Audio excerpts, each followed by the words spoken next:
చెట్టు పళ్ళన్నీ కుశలం అడిగి మా తోట చిలకమ్మ నీ కోసం ఎదురే చూసి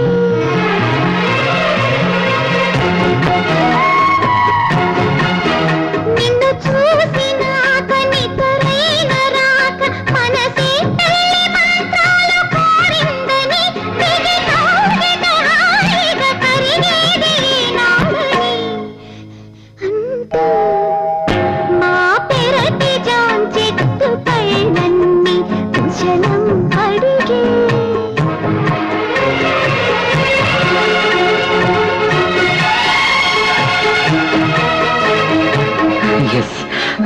you are my dream girl. నా కలల రాణి నా కళ్ళ ముందుంది. అద్భుతం, అవును అద్భుతం. మన కలయిక అద్భుతం. ఈ కలయిక ఇలాగే ఉండాలి.